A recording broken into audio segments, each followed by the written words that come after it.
All right, everybody. I think we're up and running right now. So I'd like to welcome everybody who is watching and following along with this edition of the Virginia Sports Hall of Fame's Hall Call interview series. I am Will Driscoll, the Executive Director of the Virginia Sports Hall of Fame, hoping everyone continues to stay safe, healthy, and hopefully everybody's doing their part to help us get through this pandemic. For 14 seasons, we're going to talk about sports now. For 14 seasons, David Wright, as you can see to my left on the screen, manned the hot corner for the New York Mets, cementing his place as one of the greatest players in franchise history.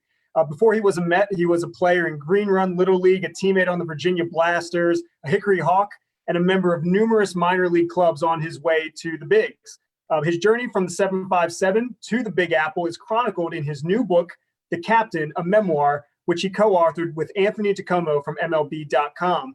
Joining me today, as I already referenced, is the seven-time NL All-Star, published author, and the first person to actually be featured twice on the Hall Call interview series, David Wright. David, thanks for joining us today. I'm losing you, Will. You still there? Are we still good? Now I got you. Okay. Yeah. Thanks for joining us today. 20, you know what I mean? I hear you. It just proves that this is live, that we're actually doing this in real time. Obviously, if you're following along on Facebook Live, if you have questions, please feel free to put them up on the stream and we'll try to get them over to David. But let's kind of kick it off with this. Books are a lot different than baseball. What drove you to pursue this sort of project in retirement? You know, it's funny because I give Anthony DiComo, the co-author, a lot of credit because I told him, I'd like to think that Hickory High School in Chesapeake, Virginia is kind of the Harvard of high schools back home. But, you know, my high school education. The people at Maury would have something to say about that. I don't think that my high school education would have allowed me to kind of do this on my own. So I appreciate Anthony kind of writing down to my level. You know, I make fun of him all the time. So, it was a fun project. When Anthony approached me, I was hesitant because I never thought about doing anything like this. I'm a fairly private person, but it was really cool to reminisce. And I think as an athlete, very rarely do you get to kind of look back on things when you're in the heat of the moment, look back on things and tell yourself, wow, that was pretty cool what I did last night, or wow, that was a big win for us as a team last week, but going through these memories put a big smile on my face and allowed me to kind of reminisce and think about the good old days when, I was out there playing third base and we were winning some baseball games. Did you learn anything about yourself during this process?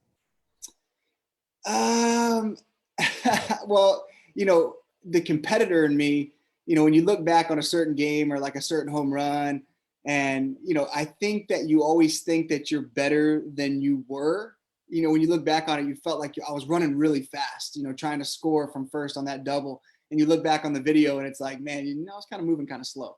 Wow, I hit that ball, and that ball must have been in the second deck at Shea Stadium or Citi Field. And you look back on it, it barely went over the wall. So, it's little things like that, what I really enjoyed is my parents are still, back home in Chesapeake, and they're a bit of pack rats, I would say. They keep everything.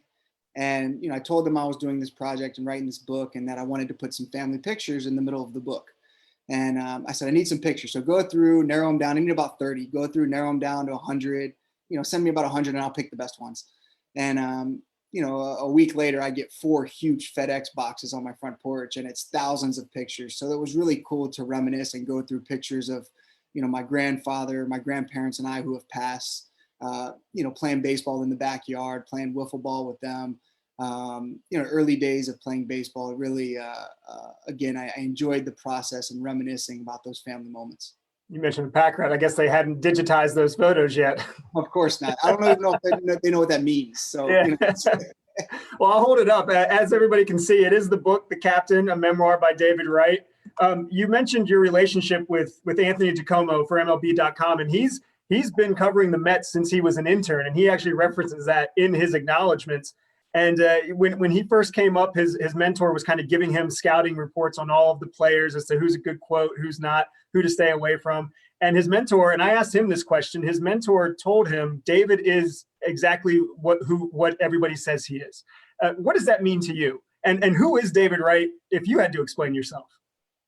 His mentor was Marty Noble. And, unfortunately Marty's passed, but I remember my first time meeting Marty was I was in AA, and, the PR person, I guess, for our AA team came and told me that, hey, there's kind of a big time writer that wants to come interview you.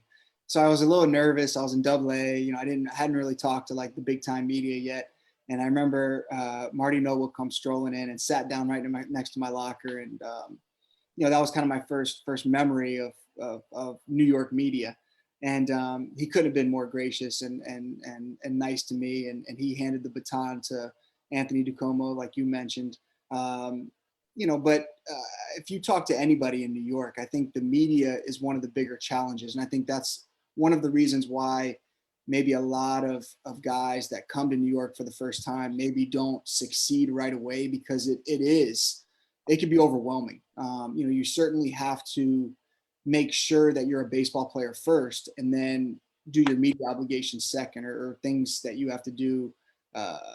You have to get ready for the game, is I guess what I'm trying to say. But I've always tried to be somewhat gracious with my time. I've always tried to be somewhat forthcoming, with my answers that I've given to the media. I'd like to think that good game or bad game, I'd be there standing in front of my locker answering the questions, whether I hit a game-winning home run or whether I, lost the game with an error at third base. I think accountability is extremely important. So, I'd like to think I was that type of player. And I think that that's what my parents instilled in me at a young age. I remember, my mother and my father never getting upset at me if I struggled as a amateur, little league or travel ball or, whatever, high school ball. The only times I remember them getting upset with me is if I would fail and hang my head, or if I would fail and not root my teammates on. If I struck out and went into the dugout and sat in the corner and hung my head and pouted. That's the only time I can remember them getting upset with me on a baseball field, is if I wasn't that team player. And that always kind of stuck with me even throughout my major league career. Well, that's a great transition into this next question. Your father, Ron's influence is prevalent throughout the book. If you had to use one word to kind of sum up his approach or his influence on you, what would it be? It's gonna be tough to do it in one word. He was a Norfolk police officer. I would say a combination of discipline. I would say a combination of kind of instilling a foundation of you achieve things by how hard you work. So work ethic. It wasn't just baseball; it was school as well. I didn't get a chance. I didn't play baseball if I didn't make the grades in school. That was first and foremost in our household. So I would say instilling that work ethic, that foundation of discipline in setting extremely high goals and doing everything you can to achieve them, whether it's baseball, school, life. He'll be the first to tell you, my mother the same way, that they didn't set out to raise good baseball players. They set out to raise good citizens. And I think that that's kind of stuck with me. So I've always been cognizant, when I'm around, especially young kids, that whether you like it or not, you're going to be a role model, and that, you want to make a lasting impact on those kids. So I tried to sign autographs when I could. I tried to do the right things. I tried to play the game the right way. My mindset was every single night, there might be a kid out there wearing a number 5 jersey with my name on the back that looks up to me because of what I do on the baseball field. And I don't want to let them down, so I'm going to try to play well, but I'm also going to try to play hard and play the game the right way and carry myself correctly. Another thing, I mentioned your dad Ron's influence, but you mentioned a lot of the people who really played a role in your growth and development over the years. And it began with Townie Townsend, Alan Irby, but then as you get further into baseball, you get into Howard Johnson, the Joe McEwings, Dave Racanellos. Is there something that they all had in common that kind of drew you to them and wanted to learn more from that specific individual? Well, I think that certainly I gravitated towards people that I felt like I shared common goals with. So I wanted to make correct decisions on the baseball field, away from the baseball field. So I tried to surround myself with people that we had that in common. I was fortunate enough to, a lot of it's luck. In what world does a 18-year-old up and coming third baseman for the New York Mets get a chance to get paired with Howard Johnson and Ken Oberfeld in the minor leagues, 2 guys that have World Series rings as third baseman, to tutor you, for 2 or 3 years in the minor leagues. That's just flat out luck. And that's something where I was put into a situation where I was given every chance to succeed, with not just those guys, but other guys, as my coaches, pushing me to become the best third baseman that I could possibly be. During Kingsport, there was a point in the book where you're talking about your time in Kingsport, and you really learned how to transition from working harder to working smarter. In baseball terms, kind of give us an idea of what that means from that perspective, because it means something different to anybody. It could, in the nonprofit world, it means one thing, but from your perspective, what was that transition from working harder to working smarter, and how did it benefit you? Well, you mentioned earlier with amateur coaches like Townie Townsend and Alan Irby, it wasn't just go out there and take a million swings. I remember Coach Irby wouldn't let us pick up a bat until we did our defensive drills correctly. And I remember going to my first spring training and, 18-year-old kids learning bunt defenses for the first time, and me knowing what bunt defenses were since I was 10 years old under Coach Irby. We did bunt defenses as 10-year-olds, so I was so far advanced going into the minor leagues because of this area and because of the coaches that this area provided us young kids. So the advantage was incredible. So, but to answer your question, it was, I'll never forget it. Port St. Lucie, Florida. It's about 1 million degrees during the summer. It rains every day. The humidity's through the roof. I'd like to think that I was never tired. So what my father taught me was this work ethic. So when you're struggling, you work your way out of it. And I was getting to the field in Port St. Lucie, so many hours early, and I was hitting and hitting and hitting and hitting and more hitting and extra hitting. And, our field coordinator, a gentleman by the name of Guy Conti, approached me one day, and he goes, look at these splits. And this was kind of before a lot of the analytics. And he's like, look at these splits. He goes, you're hitting about 400 on the road and you're hitting under 200 at home. Let's go through your routine and see what you're doing at home compared to what you're doing on the road. And as a minor leaguer on the road, you don't have the facilities. You take the team bus, you kind of take batting, a few swings in batting practice, and you play the game. And he was like, maybe you're exhausting yourself pregame at home. So he cut back on the work that I was doing. He's like, we need to work smarter, not harder. You don't just take swings for the sake of taking swings. You have to get something out of them. So I started cutting down my swings and really working towards the swings they were giving me. Finished the year strong, and that lesson stuck with me that, you don't just go take 1 million swings for the sake of taking 1 million swings. You have to get something out of them. 100 swings the right way is better than 1 million swings just doing it for the sake of doing it. And that was a great lesson. I believe it was 2003 in Port St. Lucie in the minor leagues. It's a great memory. All the way back to 2003. You got to the bigs. Obviously, you spent 14 years up there, but you've mentioned multiple stops along the way. Was there one stop that you feel benefited you more, regardless of how talented you are? And this goes for probably all athletes. There's always that one stop or that one coach where there's kind of that come to Jesus moment where, okay, you're good, but you can be better if you change your approach and do this. Was there one stop along the way where you think benefited you more than the others? Oh yeah, I doubted myself throughout. I doubted myself throughout the big leagues. I think that was part of my motivation, is I hated to fail so much that you always had this self-doubt. But something clicked for me. We mentioned Port St. Lucie. I was invited to the Arizona Fall League, which is for a lot of top prospects from each team send a couple guys out to Arizona at the end of the season, and you play with other top prospects for, I don't know if it's a month, 6 weeks, something like that, out in Arizona. Mm-hmm. And they send the top prospects. So I was pumped to get an invite after high A ball to go to Arizona. Go to Arizona, and you're seeing players that you read about, in the publications, that are supposed to be the next, Ken Griffey's or, Derek Jeters, and you read about these guys and you're playing with them and against them. So it really judges how good you are. And I played really well in Arizona, and that springboarded me into 2004. I started in Binghamton, our AA team, got off to a great start. They promoted me to Norfolk. At the time, I stayed in Norfolk, played well for a month there, then got the call to the big leagues to New York. So I think that Arizona Fall League kind of catapulted me, both baseball-wise and confidence-wise. It gave me so much confidence that I could play with anybody. And then I became, a more confident player going into the minor league season in 2004, and ultimately ended the year in the big leagues in 2004.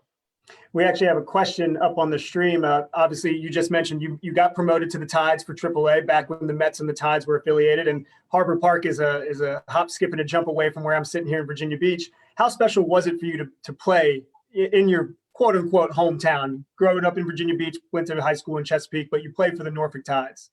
Oh, that was my big leagues at the time. I remember like it was yesterday, getting the call in AA, getting called into Ken Oberfell and Howard Johnson's office and them telling me you're going to AAA. John Stearns was the manager.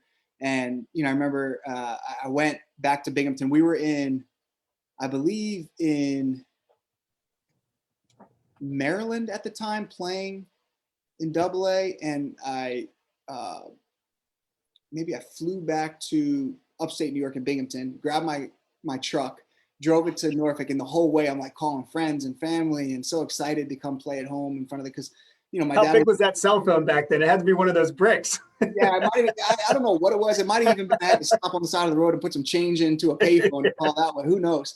But it just so exciting because I remember we went to the inaugural game at Harbor Park. My dad was a police officer in Norfolk, so we'd go to the games all the time, and being on the other side of the fence now and playing at Harbor Park for the Norfolk Tides was just so cool. And I think it taught me so many lessons on how to divvy up your time, how to prepare for a game while leaving dozens of tickets for friends and family and the distractions of friends and family wanting to go out to dinner after games or do this instead of me kind of focusing on playing baseball. And I think that really helped me prepare for time management skills getting called up to New York.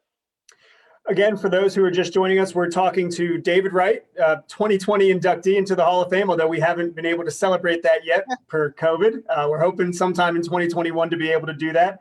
But we're talking to him about his new book, The Captain, a memoir that he wrote with Anthony DiComo from MLB.com. And last week, I did talk to Anthony, and I asked him, what does it mean to be a superstar for the Mets? Because the teams that, at least from our bubble down here, we hear about the Yankees, the Giants, the Rangers, the Knicks, for better or worse. The Jets, Mets, and Nets kind of seem like the second tier. But Anthony was very stern, and he said, if you ask anybody in New York is a Mets town. He said it's just the fact that the Yankees are the ones who have the 27 championships. But he said New York is a Mets baseball town. You played there. The fan base is extremely passionate. What did it mean to you that they embraced you and that the city embraced you as you progressed in your career? I mean, I couldn't agree with that statement more. I mean, it's the Yankees are, and deservingly so, with their history and what they've done, and especially recently they've been we went to the World Series in 2015, but the Yankees are the Yankees, and they're always going to be the Yankees. But that city, I think, bleeds orange and blue. I think that they are starving for a blue collar, bring your lunch pail to work type team that they can get behind and root for. And when we're playing well, it with the Mets gear and the Mets flags flying. It's a different type of energy. It's a blue collar, excited, just a neat energy when the Mets are putting a good product out there on the field. And just obviously my greatest moments on a baseball field, the memories that stick out most are, playoff games at Shea Stadium or playoff games at Citi Field, and that place just rocking. And I remember Shea was literally swaying back and forth. They had Welcome to the Jungle playing my first playoff game. We were playing the Dodgers. I run out on the field, and it's Welcome to the Jungle, and you look up to the upper deck, and it felt like it was like a little earthquake going on. Just the bleachers swaying. It was just so cool. But I would agree that New York is a National League town, and obviously I'm biased, but it was so much fun, and I took so much pride in putting that uniform on because of that fan base and because of the energy that fan base brings, especially when you're playing well. You wanted to play the game the right way, and I don't think that there's any doubt that you did. And you also wanted to respect your opponent, but there was an exchange between yourself and your former manager, Willie Randolph, in 2005. Early in your career, you slid hard into second to break up a double play. You then helped the middle infielder up and asked if he was okay.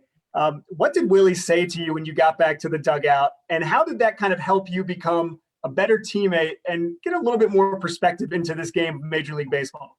It was great. It was an eye-opening moment for me, because my first minor league season in Kingsport, Tennessee we were playing like the second to last place team. We were in last place. It was the last game of the season.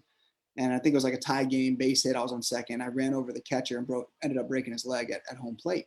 And, I remember the coaches and the players telling me, hey, you got to be smart, play hard, but play smart. Don't be stupid, when you're playing the game. So, from then on, you see a lot of other players that have friends on the other team, and they meet at center field pregame, and they're shaking hands and giving hugs and, talking this and talking that. And I wanted to kind of fit in, so I didn't want to be a jerk. So I kind of did the same thing. And, the camaraderie between the teams and I remember breaking up a double play. I tried to go in hard, break it up, and I helped the shortstop or the second baseman up. And I got back to the dugout, and Willie pulls me aside, and he's like, "What are you doing?" And I go, "What do you mean, what am I doing?" He goes, "Why are you helping up the opposing team?" And I didn't really have an answer. And he goes, "Take him out to dinner after the game. If you want to go get a meal, go for it. But when you put this uniform on and the other guy's wearing the other uniform, you're looking to beat them. You're not looking to disrespect them, but you're looking to play hard and beat them. So I don't ever want to see you helping somebody up after you try to break up a double play again." And that was cool to me, and that stuck with me. And I tried to limit the amount of times that I'd go, be social with other players while I was wearing the uniform.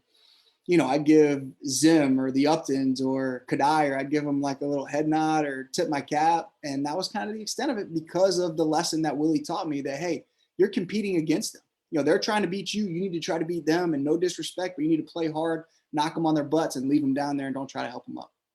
Yeah, that definitely had to be tough, particularly from your perspective. I mean, you just mentioned some of the other names, but these weren't just acquaintances. These were guys that you played on AAU teams with or all-star teams with locally. So these were friends. But once you punch in that time card, you're working for the Mets. But I think that in reading the book, that exchange really kind of set the stage for you becoming the future captain of the Mets. That really kind of showed you what your responsibility was to your teammates. And in going through the exchanges and how you became captain, it was very important to you that your teammates made that decision, because management approached you about it and you said, I want my teammates to make the ultimate decision. Why did you choose that approach, and how important was it to you that your teammates pretty much voted unanimously? So I'm not a overly vocal guy. I don't yell and scream. I don't, you don't do stuff for the sake of doing it in front of cameras. That's not genuine. And when management, the front office, ownership approached me about being the fourth captain in team history, I was honored, certainly, but I wanted it to come from my teammates. I wanted to be viewed as a leader and a captain by my teammates, not necessarily the front office and ownership. So I asked them very politely that, I think the onus is on you guys to go around the room, obviously without me knowing, and go individually, whether it's a guy that had 20 years of service time or a rookie, and make sure that everybody is in agreement that they view me this way. Because I don't want the title for the sake of having the title. There's got to be some punch behind it, where, if I'm going to be captain of this franchise, I'm going to take it very seriously. And to this day, it's the biggest honor that I've ever received on a baseball field. But the guys in that clubhouse need to view me that way, because that's the most important. So, I had them go around, and, if they didn't feel comfortable, if it was a young player, if they didn't feel comfortable, saying things to management, I asked, veteran guys to go to the young players and make sure that they're okay with it. But ultimately that was of the utmost importance, because I wanted to be viewed that way from within the clubhouse or the locker room, not necessarily, an honor given to you, by somebody that's not in the clubhouse as much as the guys are. Another thing that I found really refreshing about the book is your openness and your willingness to really kind of talk people through your injuries and your rehab and everything that went on. I mean, the process just seemed, I don't even think rigorous is the right term, because you would be in Florida, you'd be in California, you'd be back in New York, Virginia. You went into a lot of detail about it. How difficult did it become those last 4 or 5 seasons, just hitting the field and then having to come off the field and then going through rehab? Just how difficult were those last few seasons for you? It was impossibly difficult. I think that, I was lucky where I went, a decade or even more so, pretty much scratch free, where, I saw these older players getting hurt towards the end of their careers, and I'm like, that's never going to be me. I don't get hurt. I'm indestructible. and then fast forward to that time, it was physically, obviously, my physical issues ended my career, no doubt. But mentally, I think it was just as tough, where you think that, my back, for instance, it's something that I'm going to have to live with for the rest of my life. It's not a hamstring strain where you're out for 2, 3, 4 weeks and you come back good as new. I couldn't wrap my mind around that if I'm going to do all this rehab and I'm going to put all this effort and this time in, that it's never going to be fixed. It's just going to be manageable, or hopefully manageable. And that's tough to, do these 2-a-day rehab sessions on your back.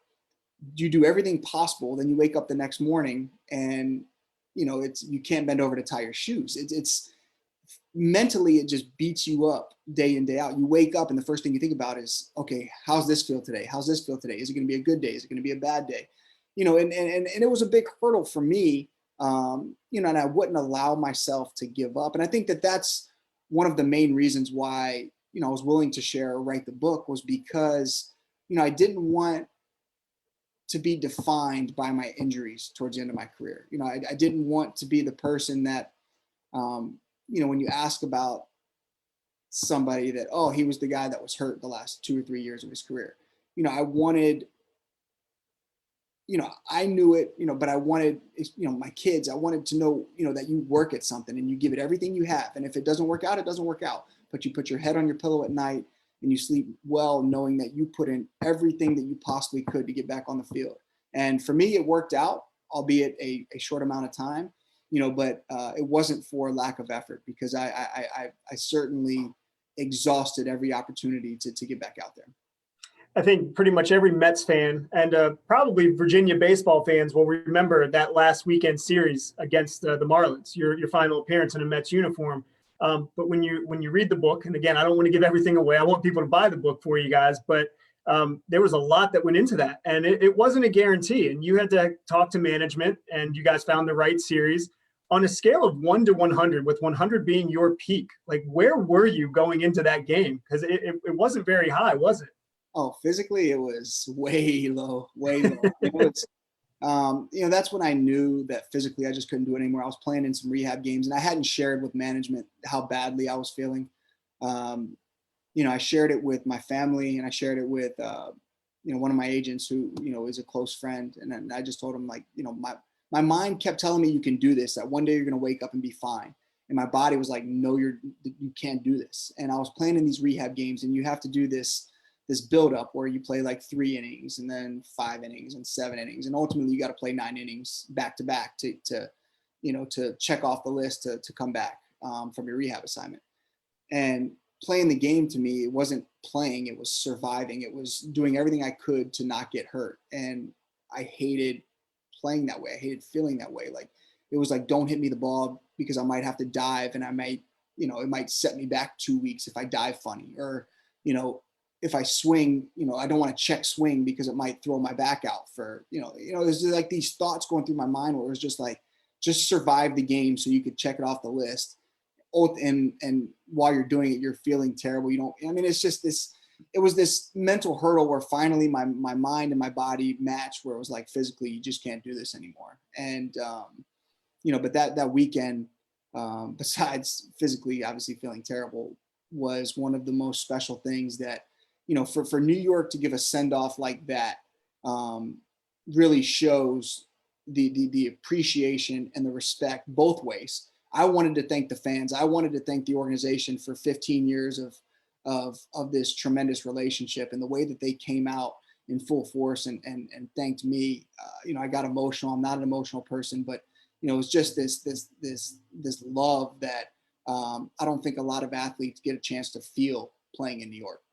That really came out as you told that story in the book, how much it meant to you, your family, your friends, the fans, just the organization. It really was kind of a team effort to put that final weekend together.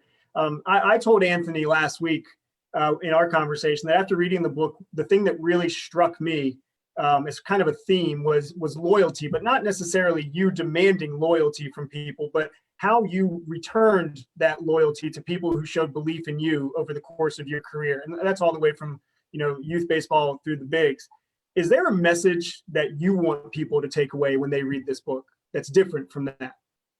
I mean, I would say, and one of the, selfishly, one of the reasons that I wrote this book is that so I could give this to my kids down the road. I got 3 under the age of 5, to say, look, set your goals high and don't let anybody tell you that you can't. I was, my playing career, I was 6 foot, barely over 200 pounds. When I looked out on the field, I was playing against Jeter, Barry Bonds, A-Rod, Griffey, like guys that these Hall of Famers. And every day that I took the field, I thought I prepared better than everybody on that field. So for that one game, I told myself, I'm going to be the best player today, no matter who I'm playing against, because I'm more prepared than them. So it's this, and I know it's a cliche to say, but set that bar so high and do everything you can to accomplish them. And if it doesn't work the first time, keep fighting, keep trying to accomplish that goal, because there's too many people out there, too many negative people saying that you can't do this, you can't do that. And as soon as you start buying into that you can't do something, you can't. So it's this ultimate challenge of, whether it's physically, mentally, emotionally, set the bar high and try to accomplish those goals, because, my parents would be the first one to tell you, if we could have gotten some money to go to on scholarship to go to college and play baseball and get my education somewhat paid for, that's a win. I mean, if you could just go learn life lessons through team sports as a kid, that's a win. You don't have to be a professional baseball player to succeed in sports. I mean, I think that it's the accumulation of learning these life lessons and applying them to everyday life. I think that sometimes kids forget when playing team sports, in particular baseball. And I think that's something that my youth coaches from back home really pounded into us, was that, these are life lessons taught through baseball.